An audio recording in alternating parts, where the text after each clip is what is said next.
Émission spéciale élections législatives sur Sensation. Bonjour à tous et bienvenue dans ce journal de campagne spécial Île-de-France. Le 19 juin, les Français sont une nouvelle fois appelés à se rendre aux urnes pour élire leurs députés. Dans la deuxième circonscription des Yvelines, ce sont les candidats de La République En Marche et de l'Alliance NUPES qui se sont qualifiés.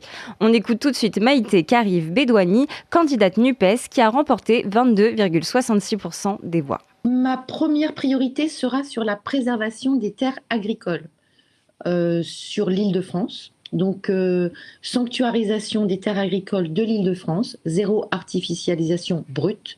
Et sur le reste du territoire, zéro artificialisation nette. Face à elle, le candidat MoDem Jean-Noël Barrot qui a obtenu 34,88% des voix. On l'écoute tout de suite. Les priorités, c'est d'atteindre la neutralité carbone à l'horizon 2050, d'atteindre le plein emploi en 2027, de réussir les grands chantiers de l'école, de la santé, et puis d'œuvrer à la rénovation démocratique et républicaine. Et puis pour notre territoire, c'est la question du logement, la question des mobilités, la question de la préservation des terres agricoles et de la lutte des nuisances qui sont au cœur de mon mandat. Je suis réélu. Dans la 11e circonscription des Yvelines, le duel est le même entre LREM et la NUPES. Pour la NUPES, William Martinet est arrivé en tête avec 32,20%. On écoute ses priorités. Je suis très attaché à la question de l'éducation. Moi, j'étais étudiant à l'université de Versailles-Saint-Quentin, qui n'est pas très loin de la circonscription où je candidate. C'est à cette université que j'ai découvert l'engagement en étant syndicaliste étudiant. Voilà, je me battais avec les étudiants qui avaient des difficultés pour boucler leur fin de mois, pour réussir leurs études. William Martinet qui devra maintenir cette avance pour être élu face à Aurélie Piacenza, candidate de La République En Marche qui a obtenu 25,38% des voix au premier tour.